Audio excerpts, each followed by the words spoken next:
Okay, now sorry about that. I've got sound now. So, start a new Windows form. No, not that one. New project with Windows form application. Okay, wait for that to load. Sorry, a bit unprepared. But at least today I won't need to type and you won't have to be bored watching me. Okay, first things first, form button. Today we're going to be using Messageboxes. Messageboxes are the things which I was using in other tutorials to display variables, text, etc. But remember, variables names can be anything, as long as they don't start with a number. Okay, that is the most important thing I can teach you. Well, nearly. Oh well, that's not the point. Okay, double click the button to get the code. If you haven't noticed already, all the code is in private sub and end sub. Any code out of that will be error. So if you have errors because of that, do it there. Okay? Okay, to make a message box, type in MSG box. And that just defines a message box. The parentheses or brackets, if you're British like me, mean what's also called arguments. Arguments are stuff like the text which we put in there.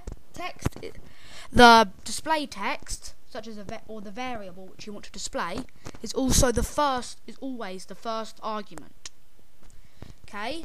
The next argument is the icon and image argument.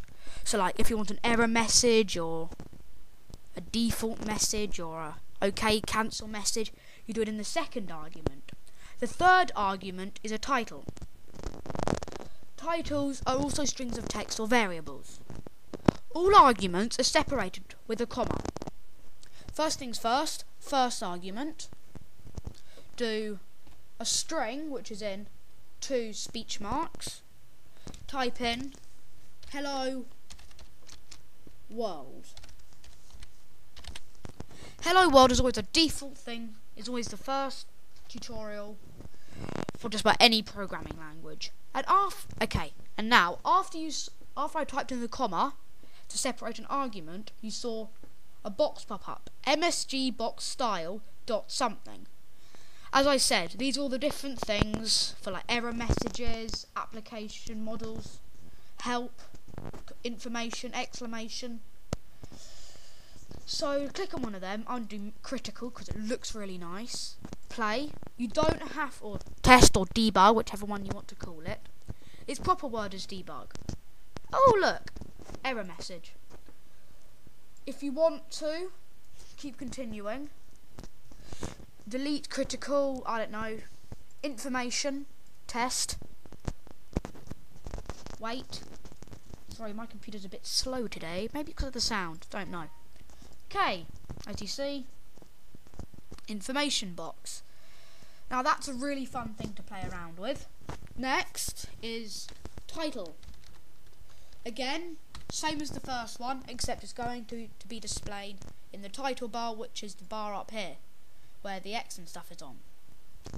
Then, to do it, just type in something again, such as title for mine. You can again call it whatever you want, or if you want to be really smart, you can use a variable. Play, or test, sorry I keep calling it play. C, title, hello world, information. Okay. Let's change that information. What happens if we delete information? All of that. When my computer starts working. Okay. We're going to have to leave that argument blank. If we put the title in that argument, we'll get an error. And then you don't really know why, and it's really annoying. Okay. It's a default one now. Title. Okay. Okay, just have a play around with that. Wow. This sound really helps. Oh, wow. I'm not expecting it to go that quickly, actually. I'm so used to typing. Next tutorial, we will go on to making a calculator using what we've learnt. And in a later tutorial, we will do how to do message box result. So if they press OK, then do this. If they press retry, do this, etc., etc. Okay? End of tutorial.